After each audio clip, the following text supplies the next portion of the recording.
From the great halls of their house, there are assembled three who hope to one day be the world's greatest driving heroes. Created from the cosmic legends of the universe comes our team captain, the Vision, Bill Fisher, and their soon-to-be Wonder Woman, Vicky Fisher, and our Captain Marvel and head flight trainee, Jennifer Scripchuk. Their mission: to fight injustice, share what is right and wrong, to get you out of your house and come out racing with them and serve all mankind. They are the Garage Heroes in Training Team. Dominating with Dawson. All right, Ben, we're coming off our HPDE. We've been working through the classes, and during the class they say, especially in HPDE 1, they say you're coming into a turn, you apply your brake, you come off your brake, you do your turn in, you go to your apex, and then you apply your throttle. Vicky, I know, has done it at least once or twice. I even have done it many, many times in my past. I'm not sure about Jen, but I'm guessing. Occasionally you'll come into a turn and you'll be there and you'll do your turn in and you'll see that apex coming and you realize that, hey, I need some gas to even get to the apex. Or so what happened? What are we doing, or what did we do wrong, and what causes the need to apply a serious amount of throttle before you even get to the apex? Or what is that indicative of, and what can we do to avoid it, I guess would be the way we're going. Gotcha. That sounds like a couple of things that could be happening separately or together. It sounds like slowing too early.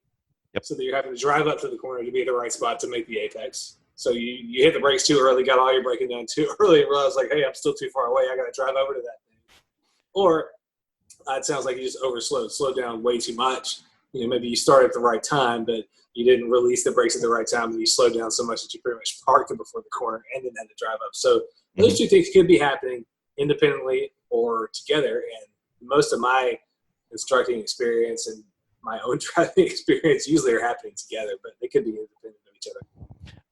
I specifically remember the first time it ever happened to me was the day that I was instructed about threshold braking. And I said, said, I am going to threshold brake. So I went into there and I knew my braking point was at my marker 3. I threshold braked that puppy. I felt my ABS go dum, dum, dum, dum, dum, dum, on my foot. And I was almost parked at mile marker, at marker 1. And my turn in was, still another 50 feet ahead. I was almost parked on the track because I actually found out that what I wasn't doing before was threshold braking, and that was threshold braking. So I remember specifically going, I guess I need to put this car into a lower gear and drive over to that apex to go see it, because I'm going to just stop here. So when you change your brake pressure or your brake application point, it can quickly change what your speed is going through the apex. Sure. And let's backtrack just 1 second and ask maybe Jen, like what does threshold braking mean to you when you hear that from somebody? Me? You. Sure. Threshold braking, isn't it when you have your foot on the gas going through the turn and the brake? Isn't that, or you're kind of, I don't know. Nope. That's not the right answer. Vicky, what do you think? I think threshold braking is a... Jen, would you like to phone a friend?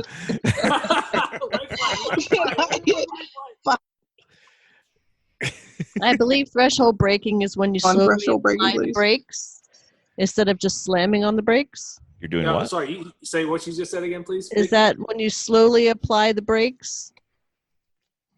That's what I thought it was too when somebody first said it to me.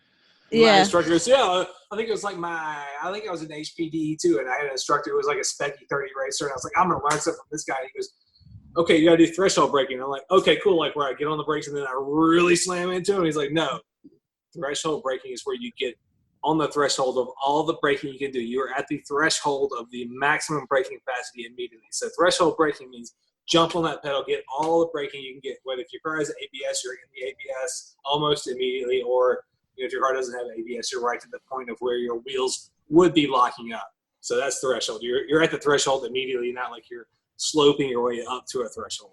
Oh, so we're just talking like at the very end, just slamming without locking. We're talking about all of your braking is done at the very threshold of the grip you have. So all of your braking is immediately as hard as you can get it. So threshold braking means I'm braking as hard as I can all the time. Like as soon as my foot hits the pedal, it's all the grip I can get all the way till I release the brakes.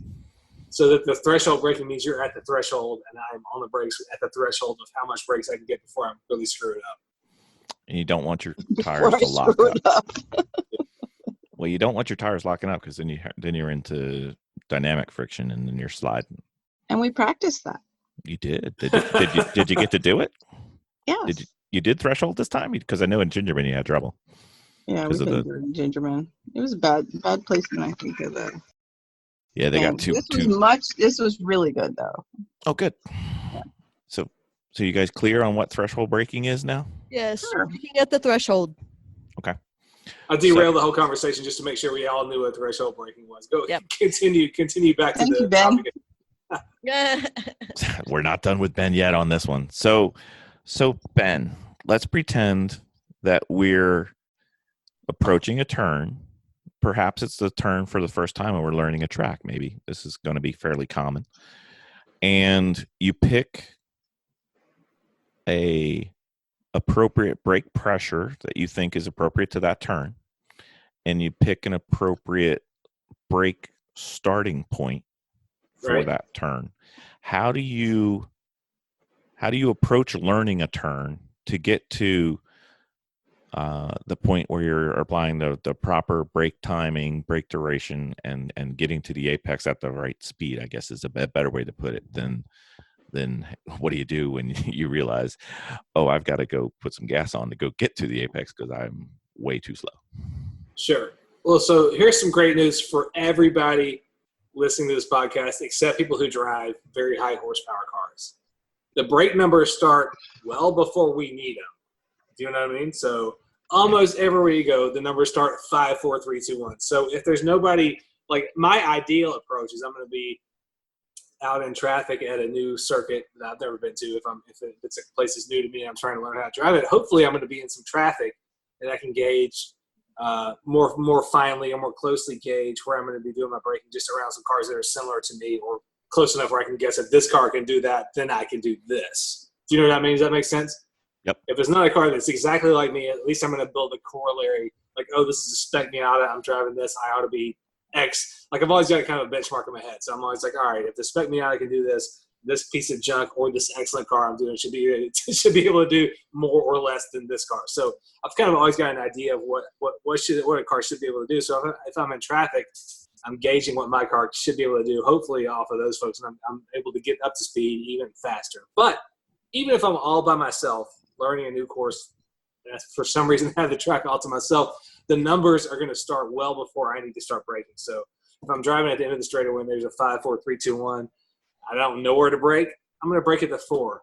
Probably I'm going to be stopped well before I actually need to turn in and drive up the corner. So, if you're all by yourself and you're having to learn a new track, you just have to start cautiously and work your way up. So the next time you go by, if you started braking at the 4 and then you ended up having to slow down, okay, I slowed down too much. I got to drive up to be at the right place for the apex. You know that for the next lap around. So, and it also, most times if you're learning a track for the first time, it's not likely that you're in competition. It might be your first practice laps or something like that. So hopefully you have a little bit of time to get up to speed before you're in competition. I've been blessed to have a few times where I've gotten to race cars I've never driven before at tracks I've never driven, and that's so much fun. But most of the time, that's not what you're doing. So you get plenty of time to feel it out.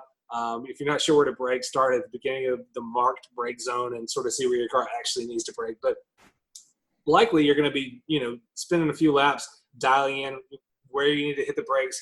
How hard shouldn't be a question, because you're always, anytime you're using the brakes on track, you should be trying to get all of the available braking grip, because you want to be braking for the shortest amount of time possible. So it's not like you want to kind of ease into the brakes or anything like that. You want to pretty much hit the brakes as hard as you can hit them for the shortest amount of time. That's our ideal. A lot of times I talk about our ideal, like never coasting. You're either on the gas or the brakes. These are always ideals, but these are things that we strive toward. So that's what we're talking about when we're talking about applying the brakes.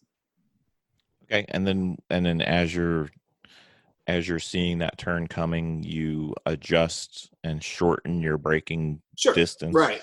And So if you broke at the 4 and oh crap, I got to drive up the corner. Next time I'm going to brake at the 3.5. And even if it braking at 3.5, I'm still having to drive up to get to the apex at the right speed and the right attitude. Then I'm going to try it to 3 next time. But you work your way up. You don't see a bunch of brake marks. You go, I'm going to try for the 1 and see how that goes. Like you definitely need to cautiously work your way up. You don't go bonsai, go crazy, but that's my approach. And then if you come in and you're not able to make it to the apex, you're just a little too far. Right, exactly. Like if you come in and you realize like, oh, I overdrove the apex and I had to go way out to the edge of the track or even a couple of wheels off to try to make it around the corner, then you realize you need to back your braking up a little earlier. Okay. Or maybe you broke at the right point that you thought it was going to work, but you didn't apply enough pressure and you still weren't slowed down enough to make the turn. Maybe you realize like, hey, I want to try that same timing, but I'm going to give it a little more pedal pressure because also, I talk a lot about like get to the maximum level of pressure, but that's not something everybody knows. You also have to drive a few laps to feel what your maximum level of pressure is too. So, So these are all little data points you have to build for yourself, and hopefully you've got a little bit of time on track before you're competitive to try to do that. Okay, and then the last thing before I have some questions for Vicky and Jen, the thing that I do, and I'm not sure it's proper, but it's what I do is I always pick a braking marker, especially on turns that have braking markers. I always pick a braking marker as a function of how fast or how much horsepower I have and how good are my brakes. And it's kind of a balance between the two. If usually you have a lot of horsepower, you hope to have a lot of brake, but it's not going to be, one braking spot fits all. Even if you're a slower car with not quite as good a brake, let's say a Miata with stock brakes, your braking point may not be the same as somebody who's got a Mustang 350. Yeah, if you're a Miata, even with stock rotors and calipers, you're going to be braking way deeper and later than somebody that's got a bigger, heavier, faster car. Like a car that ends up going 125 at the end of the straightaway, is going to brake a lot later and deeper than a car that weighs 3,500 pounds and it's going 160. So you still have to. Those guys may have bigger, better braking systems, but they'll still have to brake a little bit earlier than the guys in like a Spec Miata or a Spec E30 or something like that. Right. So Vicky, when you're approaching a turn, do you have this problem where your speed at the apex is just wrong, or you can't reach the apex, or you're? No. I don't have a problem with that part at all. It's making sure that I don't spin when I'm in it. You're big on trying to get the transitions exactly right. Like you're like to at least to me when I hear about your driving, Vicky, is that you like to kind of float it in, make sure the car is really comfortable and get it down in there. You're fast like at the apex parts like that, but the transitions from going down the straight and the braking and sort of like that, you'd rather sort of hedge on that, but just make sure you're at the right speed at the apex. Does that sound right? Right. Yeah. The driving doesn't bother me. It's the apexes, just trying to hit them right. Right. As soon as if I can actually, I try to hit them as fast as I can, to the point of being uncomfortable, but making sure that right now, I'm like you said, I'm working on my transitions and hitting that apex. When you say uncomfortable, do you mean uncomfortable with the speed, or the car is uncomfortable, or the car is squealing at the stress point? No. If we were at the point of having in-car training or trainers, instructors, then they could see what I was trying to work on, and that is basically making sure that the car is settled. Because that's what I'm trying to work at, making sure that the weight of the car is in the proper position when I hit these things. So is that what you mean by float? You want the car to float? realizing that float really isn't the right term anymore, because I don't want my car to float. I really want my car, because if the car is floating, it means that the car has more to give. So I learned. So, but right now it's making sure that the weight is shifted where it needs to be when I start going into the turns. Yep. Left to right or front to back? Front to back mostly. Yeah, but you're out there driving with chassis dynamics on the brain, right? That's good. Yeah, well, yeah, because if I don't, sometimes I feel like that back end's going to go somewhere, you know. What if it does? Or you know, the other thing is I always have to remember that if there is an uphill, then I can actually hit that faster, and I don't have to worry about it because the car is going to settle down with the gravity. Right. You get the added compression with uphill, right? Right. So those things are on my mind at the same time. And I have to remind myself that even though I'm going to hit this one turn, that's a slight turn, even though I'm hitting it in top speed and it's a turn and I want to slow down, I may not have to because it's actually a divot to go uphill. So it's compressing the car. So did you get to go out with anybody at the last HPDE we went to? No. That's good. That's fine. Keep your mask on and stay out of people's car. I mean, that's cool. Yeah. Well, the other thing, the big learning experience that I had, and I think I brought it up on one of the podcasts, was for the HPDE is to be able to move in front of the instructor, because it takes a fixation off the back end of that car. Target fixation is a big deal in DE and race driving, right? Right. When you have to do follow behind in groups, it is. So you have a tendency not to look up because he's instructing you where you want to be on the track. Right. Yeah. You kind of get tunnel vision. Yeah, but the biggest learning part of the last HPDE that I did was being able to move in front of the instructor, and that it just opened up the track for me, and I was able just to take off. Did you get was the instructor fast enough to push you a little bit? Or you just going? No, not this time, because we had another Miata behind me that was slower. Oh, so you got to just kind of swim with it. You got to swim with no life jacket for a minute, right? Yeah, exactly. So I have to. But that's the thing is with the HPDEs, the one right before it, I was teamed up with a guy who was getting ready to level out of HPDE 1, and I had a really fast instructor, and he really pushed. But we were a fast group, so I could actually test that limit for him, and with the speed part. This one, it was, even though we were in a smaller group, I just really focused on, just settling the car, and trying to, do the apexes and, try to absorb a little bit more, even though it was slower. It's a cliche, and I don't agree with it, even like much of a percentage, but people say like, hey, if you never push the car out of shape, you're not trying hard enough. But I think it's time for you to go out there and hunt some mistakes. Like go out there and just hit it way too hard. Get the car exposed, feel what's going to happen. I mean, I don't think, for most people, I don't think that's a good advice, because people are really trying really hard, and if you tell them that, they're going to go out there and hit the ball. But I think you're ready to go try a little harder and just make some noise, kick a tire out. You're way too much into being comfortable. It is time for you to go out there. I'm ready to be uncomfortable. Yeah, you've built enough context and you got enough tools in your tool chest to kind of be ready to react to some upsets. So go make some upsets. Right. So, but I'll be ready for track time.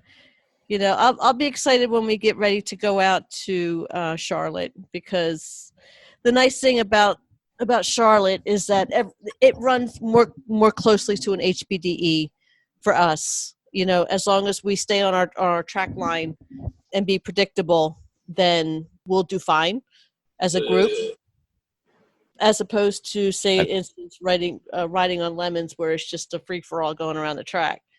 Charlotte, your race in Charlotte is likely going to have a ton of cars and that track is consequential. Like, I mean, big time consequences. So, I mean, that I have never driven the Roval there, but it's a big deal as far as speed. And like, come there, like one of the biggest places I hear and see trouble is when people just come off of the road course section. So you come off of the NASCAR 3 and 4, and then you come across the NASCAR start finish, and it dumps you down into the road course section, right past start finish. So I've seen a lot of people come to grief coming out of the road course section back onto the back stretch. So that's a place to really watch out for at Charlotte. But just overall, that place will mess your car up. So be aware, be careful. There's going to be big closing differentials in speed because you guys are going to be there with cars. If it's a lucky dog race, there's going to be people, cars there. There will be a big speed differential. So be aware. Right. Charlotte is no joke. Big speeds. So don't be scared of it, but be pretty aware of what's going on. I just don't want anybody to think like, hey, I'm rolling into Charlotte. It's going to be easy. I've never been there, but I know that's a track that's big time consequence. Yeah, but at the same time, while we're there, as long as we, be predictable, stay to the line, and practice everything that we've basically learned in HPDE. Yes, totally. Then we'll be fine. And it's not going to be as crowded as what. Yeah, it's definitely not going to be as crowded either. I hope for Lucky Dog's sake that they get the kind of car count they want. I have no idea what's going to be going on. What's that about a month away? Yeah. What is it? It's still like 3 weeks. Couple weeks, 2 weeks. Yeah. So the plague situation probably is what it is for a couple of weeks. So that's probably pretty set. But yeah, I think it's going to be a fairly big car count because there's a lot of folks around who've been pretty desperate to race and haven't had a lot of good chances. And that's also a group that brings more than just the standard Lemons group or the standard Chum car group. Like, I mean, it's gonna bring a bunch of the AER folks. Yep. So I think it's gonna be a mix of everybody. So they have to watch out for big closing speeds. But you said exactly the right thing when you said, "I'm gonna get online. I'm gonna stay online. I'm gonna be predictable," because that's all the people who are gonna be driving the track faster than you are. That's all they want is you to be where you're supposed to be. They'll work around you. 100%. That's definitely what they do. So yeah, you guys are gonna have a great time as long as you're cognizant of that. Because you're going to be running your own race. You're going to be racing people. It's not that you're not going to be racing or passing anybody, but just also you're going to want to be aware. We're just going to be racing the track. Everybody else could just go around us. We're just going to race the track. And that's the kind of place that's a little bit like Sears Point or Road Atlanta. Just it's consequence heavy because there's big speeds and there's walls there's walls everywhere. So it's just one other factor. You just when you're racing a place that's got a ton of runoff, hey, I got a little extra allowance to be janky with how I try this corner, or if there's a wall right there, you got to kind of rein it in. But you're all adults with healthy senses of self-preservation, so just things to be aware of. And it's not. I would love to go race there. I'd be racing with you guys too if I wasn't so scared about trying to have a baby and not die. But yeah. So like I don't have any trepidation about racing Charlotte, but also just wanted to be very clear that it's a place to watch out for. Right, Jennifer. Yes. Do you have the issue with your apexes and your speed and braking? No. Life is good. Not yet. No, I don't have any issues. I mean, certainly at the speed I'm going, that's comfortable. I don't have any issues with the braking. Sounds like we have another person we need to get uncomfortable. Yeah. Well, yeah, but. That's great. You guys are in such a healthy position. You have to go make a bunch of trouble for yourself. It's good. You're in a great spot. You develop to a certain plateau where you're like, hey, I gotta go break some stuff to kind of get a little faster. I mean, I'm not saying like drive off the track, but make yourselves uncomfortable. And this is all good stuff. Yeah, I mean, Jen, you're at a point where like, hey, I'm pretty comfortable. I got this stuff down pretty good. So yeah, it's time to go. It's time to go wreck some stuff. It's a milestone. You guys have reached a milestone. I'm not saying that this is a bad place. This is a good thing. No, it's good. She's gotten her tires to sing. Yeah. A little bit. That's what we said. We said just a little. All right. Well, that's what we're thinking in terms of apexing, and we even got to our Charlotte Roval race, so that should be fun. All right. Thank you, Ben. Thank you, Ben. Right. Thank you. Next lucky dog at Charlotte, you're coming though. Yeah, post plague. Oh, it's killing me because there are going to be a lot of cool people there, people you probably haven't met yet from at least our area. So hopefully, I'm going to try to keep an eye on who's coming and point you guys in the direction of some fun folks that I know. Just Mhm. so you can live vicarious. So I can live vicariously through you. Yeah, right. That's right. We bribe all visitors with stickers, so send them our way. Right. That's right. That's awesome. That's right. Thank you, Ben. All All right. right. Thanks, Ben. Thanks, Ben.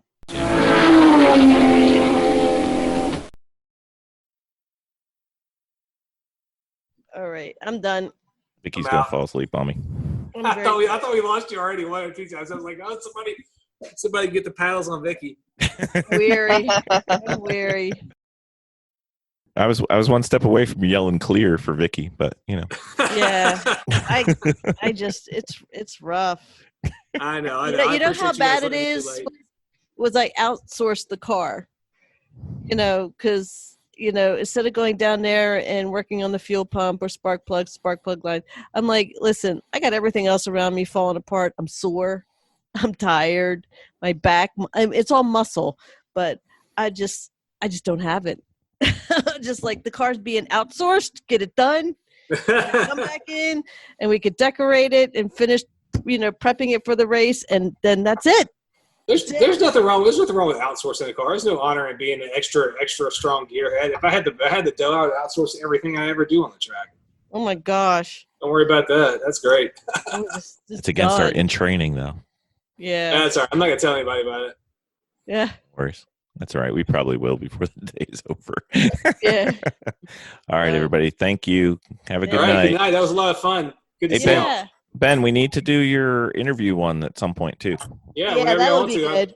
I mean, where am I going? I'm living in Plagueland, just sitting around. Like I bought an extra guitar I have to bring out to the garage so I don't wake the baby up. I've been playing so much music. So yes, I got nothing but time. Let's do it whenever y'all want. All right, very well. Maybe we'll do something this weekend. Yeah, I'm down. Did you hear the Christian episode yet? Christian James Han? No, I got to listen to that. It must be pretty rad. So I got to check that one out. I just got through the one where y'all did the Fast and Furious questions. Ah, yeah. Well, you're gonna get to do those too, so we'll find out. Yeah. You're gonna love my Top Gear responses. I'm gonna really amp them up. Very well. That should be awesome. All right, thanks everybody. I'm gonna steal that dog. Good night. Nope. Yeah. I think the dog is dead. Good night, y'all. That dog looks like Vicky about 5 minutes ago. Yeah. I have my husband. Yeah. I look at him. Vicky, you look just that He's way. out. So. Dominating with Dawson. Ben, Vicky likes to get some firmer understanding on how to set up a car, and one of the things that she's been having trouble with is a sway bar, and we just realized that she didn't fully know that there was a sway bar in the front and in the back. But if we I was want to get shocked, into I it, tell you. yeah, she Shocked. was. She bought the sway bar connection links for the car, thinking I got them, and we're looking at them like these are for the front. She's like, well, there's You got one in the half of front. them, right? There's one in the front too, but it just from a initial perspective of somebody who just realized that there is a sway bar and there could be one in the front, one in the back, and not getting too far into the weeds. But what would a sway bar do, and how would you adjust it, either making it stiffer or less stiff? And what would the impact be on the car in a high level? Sure. So a sway bar is a chassis element that sort of ties the two sides of either the front or the rear together to sort of limit the travel, limit the body roll that you experience as you're trying to turn and change direction with the chassis. Does that make sense? So it's really an anti-sway bar. Exactly. So it limits the amount of sway in the chassis, limits the amount of roll, so it sort of ties each end to itself a little bit better. Okay, so They're not essential. If you have one broken, you'll definitely know about it. But yeah, it tries to keep the car more level. that's right. Okay, so if I loosen the sway bar in the front or I loosen it in the back, which way does the car move? Okay, so if your sway bar is adjustable, it will have several holes, 1 or 2 or 3 holes. So if it has 1 hole in the end, it's not adjustable. If it has 2 holes or 3 holes or more than that, it's adjustable. So the holes that are closest to the very end of the bar are the ones that are the softest setting. Okay. The holes that are closest in toward the bends in the bar, those are the stiffest settings. So if you're driving a car and you have it set on all set on completely the softest settings, but your car is pushing or it won't rotate, it's understeering, one of the quickest things you can do without adjusting anything else is take your rear bar and move it up to the stiffest setting. Take it out, see if it rotates and turns in a little bit better. So the stiffer the bar, I'm trying to figure out how to explain it. The stiffer the bar, it reduces the traction on that end. Does that seem right? Yes, that's right. So you get the rear end of the vehicle to sort of hop, skip, and jump around and sort of cheat your way into a little bit of rotation. So it stiffens up the rear to help it bounce around and rotate for you. Vicky's got this Cheshire cat grin yeah, going. this is interesting. Now, can you replace an existing sway bar with one that is adjustable? Yes, absolutely. So for most applications, there's an aftermarket sway bar available that's, anything from sport level to full race. The full race stuff is likely to be adjustable. It's my understanding that a tubular bar, one that's hollow, is stiffer than a solid bar. It sounds counterintuitive, but I believe that a tubular sway bar is a stiffer altogether product. But yeah, you can definitely put them on. It depends on your the rule set you're trying to live up to. So if you show up to a lemons race with, what should be, if your car like an E30, a BMW E30 is supposed to have like these little spaghetti noodle sway bars. So if you show up with these big old fatty, shiny sway bars that have, IBOC painted across them, the lemons judges, if they happen to be under your car, are going to be like, if they're under your car complaining about how your exhaust is set up, but they happen to notice your fancy ass sway bars, you might be in trouble. Or with Champ Car, sway bars are point adders. So if you're driving a car that like an E46 or something, a Champ Car that's already pretty close to the limit of the value that you can have walking in the door, but you decide that you want to slap on sway bars front and rear, you just add like probably I think 40 points total, 20 front, 20 rear. So yes, you can add sway bars and really help handle the way your car works pretty well, but you have to make sure that they fit in with your rules or your arbitrary judge system. That is really interesting. I didn't Yeah, know you could do that. Of course, I'm new at everything, but of course we've run our E30 race car in lemons and WRL and Champ Car, but I always left the sway bar stock, like this tiny little spaghetti noodle. So they weren't really doing much for us, but we always left them stock because we raced mostly with Champ Car since they were close to us. But eventually, I think this last race or two, we just decided like, hey, let's just throw some good sway bars on and run the hot rod we want. And oddly enough, we were running a welded 410 diff in the car, and once we finally put good sway bars in there, it really nailed everything together. All of a sudden, it was a wild, like Mr. Toad's wild ride. It was fast, but it was crazy loose. So it can really change. It can really affect the handling of your car. Okay. So sway bar adjustments, more gross adjustment, and tire pressures, fine adjustment? That's a great point. Yeah, definitely, Bill. So you would make a huge swing at it. You take a big old swing at it with the sway bar, but then you could fine tune it with dial it down, do it maybe what you want with air pressure. So maybe you take a big swing at it at the rear with the sway bar, and it's giving you what you want, but it's a little too loose. Maybe you drop a couple of pounds of air pressure out of your rear tires to sort of compensate for that, since you're kind of getting the rotation you want. Maybe drop a little air out of your rear tires, take a few laps, read the temperatures off of those, off your tires with a pyrometer. If you're getting really super nerdy about it, see how it's going. So sway bar first, tire pressure second. Is that proper? Yeah, that's what I do. Yeah. Okay. Vicky, there's sway bars now. I do. I didn't realize you can adjust a car that way. Yeah, and also conversely, if your car is running too loose and you got the sway bars set again, like I said, they're just set full self. Front to rear, and the car is too loose, saying the rear end wants to come around as you're trying to come out of a turn, you could try stiffening up the front. You could try putting the front in the stiffest setting and see how that goes. So that's kind of the converse to the situation we talked about. Same kind of thing. You would just throw a big adjustment at it, go take a few laps, try dialing in with air pressure if you got time to do it. And this is also the kind of stuff you could be doing on the fly during an endurance race if you're crazy and don't care how it's going. I mean, also, I always say that our team doesn't care how it's going, but we want our car to run well. We want to perform consistently all day, so we're not really trying to make adjustments during the race. Yeah. We want to show up squared away. We don't really care how it's going once the race starts, but we don't want to be trying to adjust and mess around with it. But you certainly could. You could definitely use the race day as a testing tune if you're crazy and have all the money in the world. We have enough difficulty with the fuel tank sitting in square in the back of the race truck, and as the fuel starts to lessen, the play in the back end starts to happen more. Yeah, that's a huge thing to compensate for, because you guys have your fuel cell sitting out behind the back axle, so Yeah. every couple pounds that drops off can be making a fairly significant change to how it's working. Mm-hmm.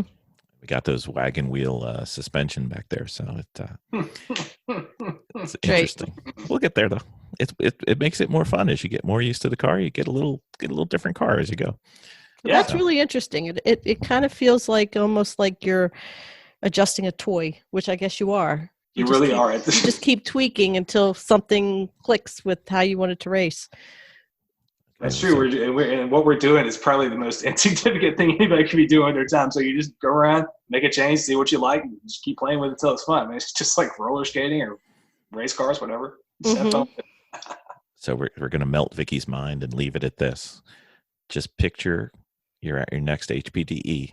Yes. In your silver flying Miata Stage 2 Turbo. Oh, yeah.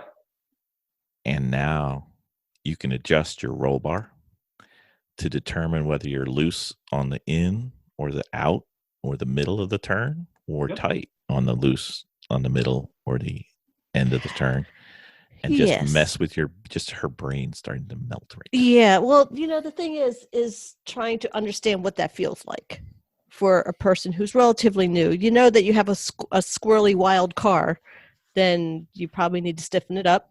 But knowing or not knowing what that's supposed to feel like, I guess, it'll take some time in the seat to figure, okay, I don't like the way it's doing. And then figuring how to adjust it. But I didn't even know you could do that. That's amazing.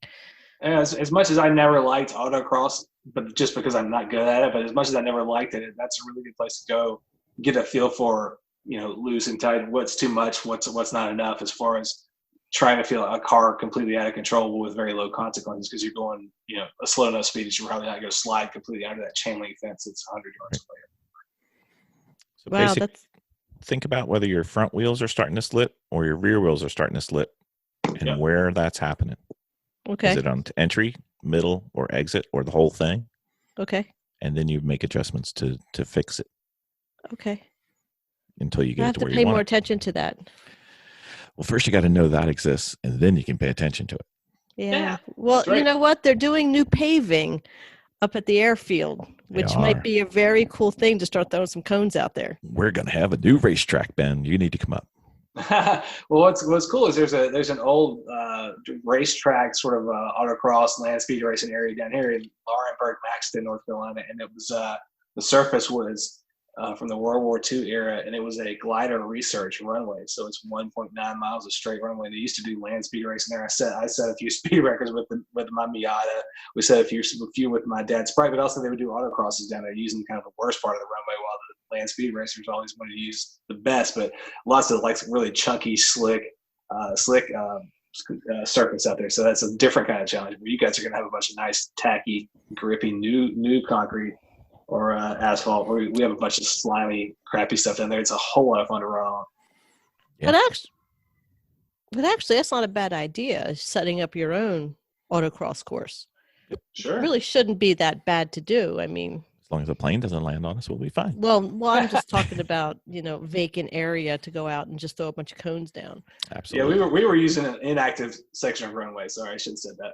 Yeah. We still have to share the runway, so we have to time it with incoming, outgoing, small planes. But I think that actually next month is going to be their busy month, which is June. They'll get very busy because they'll all be antsy to get up in the air again. Well, you can certainly feel some sway bar changes in an autocross. Yeah. Place to feel them out. Yeah. But I guess you won't really know till you start adjusting. That's right. And make one adjustment at a time. If you're out there making changes, trying to see what works, don't make an air pressure change and a sway bar change at the exact same time. Go make one change, see what effect it has, and try to mitigate it or I guess exacerbate it with a different change if you're still trying to change that effect. To understand what that feels like with each section of adjustment. Yep, exactly. Sounds like a plan. All right, Vicky, get on it. I need my sway bars. Chop, chop. I got to see if I actually have adjustable sway bars. I might have to crawl up underneath there. You do. If you don't, you can certainly get them from Miata. There's some great ones out there. Yeah. You do. I do? Okay. Yes, go have fun. There you go. All right, thank you, sir. Now she's leaving for the garage now. We'll see you later, Vicky. Bye. Bye. Bye, Vicky.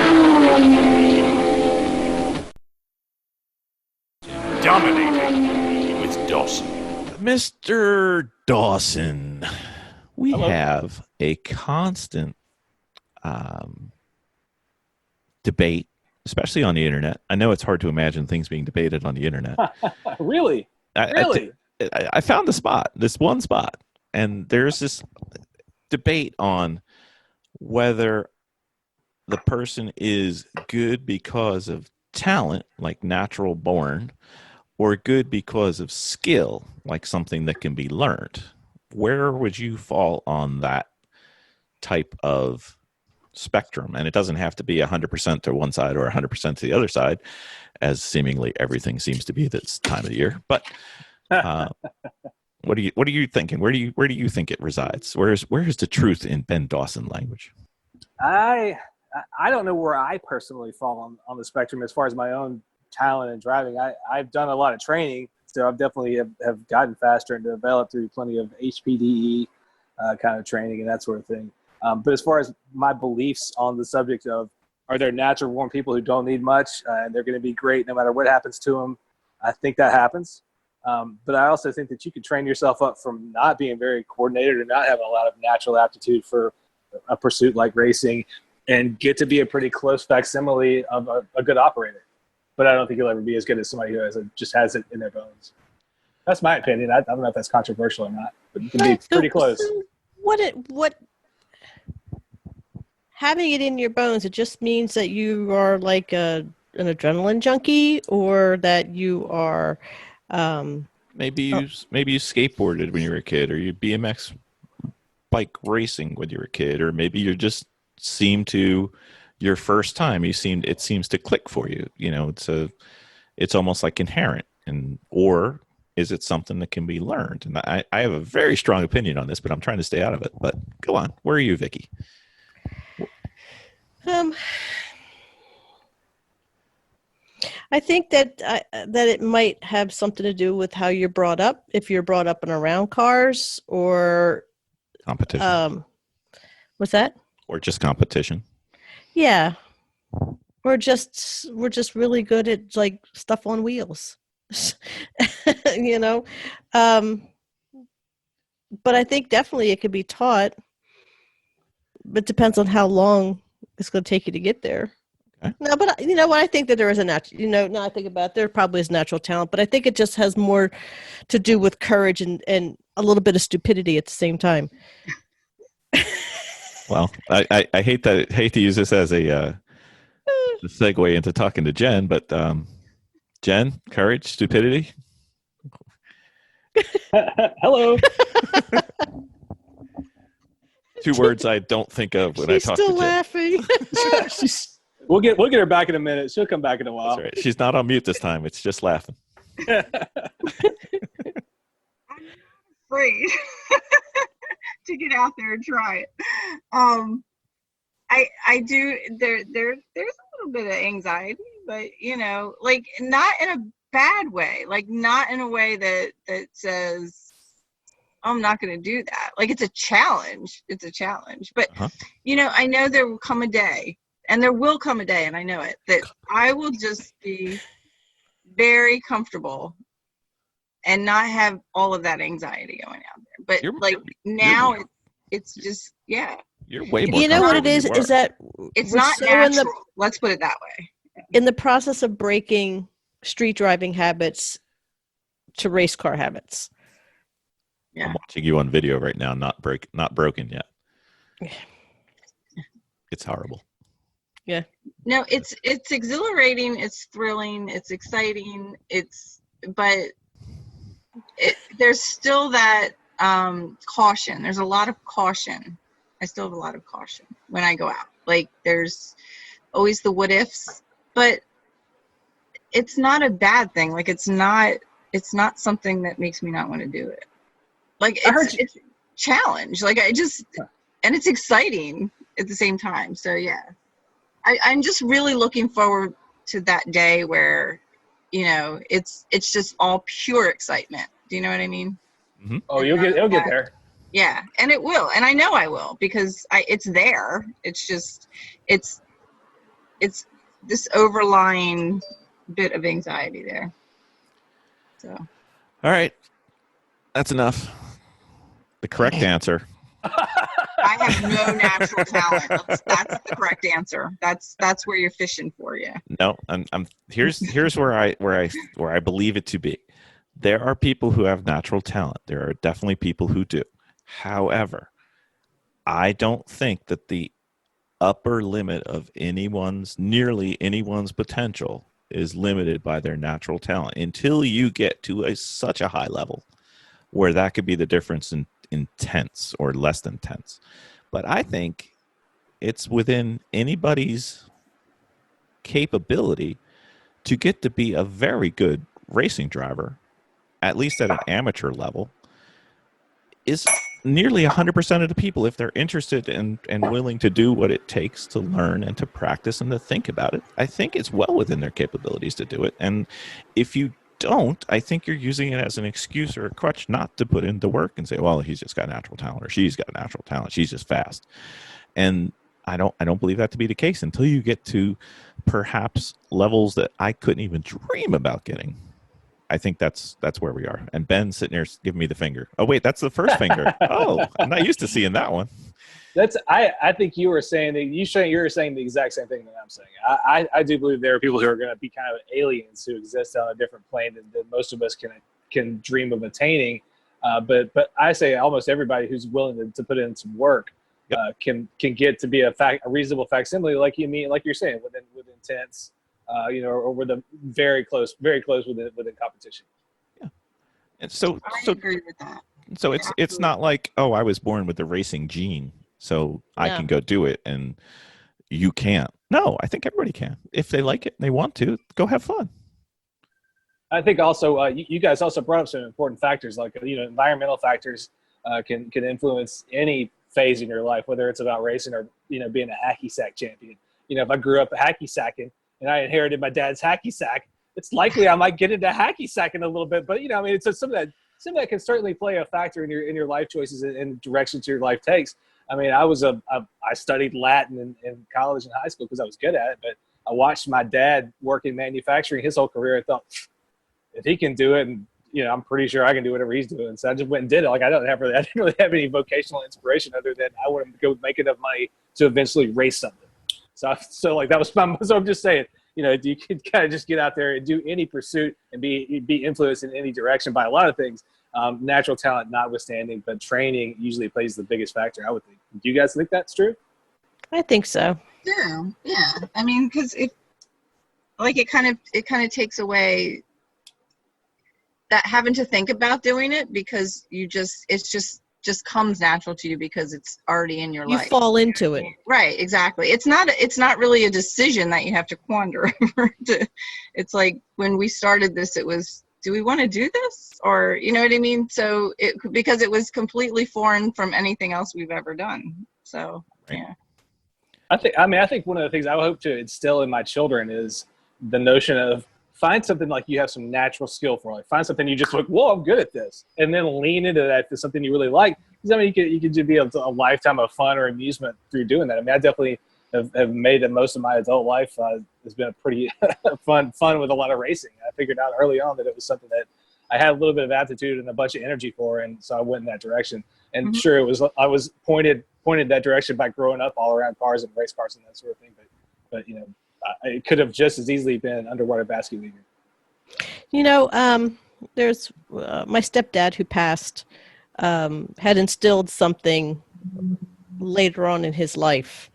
And it's something that I kind of push forward is just say yes. Just say yes and step out the door. Would anybody that asks you, hey, do you want to try it? Yes. Yeah, hell yeah. Because it might be the best thing you've ever done. It might take you on a whole different journey. It took me 35 years to try Indian food. And now it's like my favorite. Say yes, Ben. I was like, get that tonight. And I love Indian food now. Mm-hmm. Go get Cal B from the Korean place. I'll check it out next. You got to. Make sure they have the lettuce, though. All right. I'm a big kimchi fan, too. Oh, all the best. the other thing that you got to realize, and I'm just going back just a little bit, there's some people who have a natural talent, and that may get them the first 5 or 10%, quicker than Right. you, right? Or they maybe it's not talent, but maybe it's just interest. But that only get them 5 or 10%. Then they got to learn and practice and grow. And then the natural talent may affect that final couple percentages. But And there are divorces. People get divorced and they Yeah. leave. So Yeah. that's important, you know. yeah, but there's- you can get way down this road before you have to worry about whether you're natural or not. Way But then down. again, too, I mean, being say, for instance, you have natural talent and you just start going ahead, you might have to erase a whole lot of bad habits at the same time. Maybe. Maybe they're learned. It's like, maybe. I'm just kidding. Just don't do I- it wrong. I'm just kidding. I don't view myself as a natural. I've just been doing this stuff for so long. But yeah, I mean, as you go along, you have to learn how to do some different stuff with different feet. You know, moving your hands in a different way in the car. You're always relearning different stuff. So, but I think maybe if you have some natural talent, you learn a little faster. Oh yeah, of course, Just kidding. of course. But it's not. There's nothing that makes it impossible for you to do if you No. want to. No, It doesn't even take that much effort, because I think one of the biggest things you can do, natural talent notwithstanding, however talented you think you are, but one of the biggest things you can do is go observe what people who are already doing it better than you are doing. Holy crap, he can break there. You know, and I think observing and talking to people and riding with people and seeing what other people are doing is one of the quickest ways to get yourself up to where you want to be. Whether it's between that and training, just be really observant. Keep your head on a swivel, watch people in traffic, watch people what people can get away with. Go to the part of the track where you're having trouble. Go watch there. Go spectate there when your group isn't running and see what other cars are doing. I mean, to me, it's a full 360 kind of approach if you're really into this and have a bunch of energy for getting faster. And it can't be just I'm going to strap into the seat and go hit it and hope something good happens. Like, it does take some effort. And I mean, and in my case, just my desire to be that much faster will make me kind of go out and do nerdy stuff. Like, all right, I'm going to go watch the Spec Miata race at turn 3 and see what these guys are doing, and I'm going to go try to do that in my track day Miata. That sort of thing was always my line. I think, like, I'm going to go watch the racers, what the guys who are really good at this can do, and I'm going to go try to make my car do it and make myself do it. So I think that's a big part of it too. Whether you're naturally talented or training yourself, there's a whole bunch of other stuff outside of being in the classroom and being on the track that you can do also to sort of up your game. But in the end, if anybody's listening to this and they think it would be fun, or they think they'd really want to try that, but they're just not a natural at it, Yeah, don't be silly. Come doesn't on out. matter. If we can do it, literally anybody can do it. literally. Totally. Just I'm an say idiot. yes. I'm an all-day idiot, and I do it pretty good. Like, I am fully stupid. So come on out and do it. I get away from the Bill gospel every once in a while, but yes, any of us can do this. Just go It do is addicting. Once Yeah, you it quit, really is. it really is addicting. You just, Really is. yes. You'd be surprised how much stuff you will sell to just keep doing this. I don't have anything to add to that. All right. Thank you, Ben. Thank you. All right. I got to go Thanks, put a Ben. yard sale time. All right. That's right.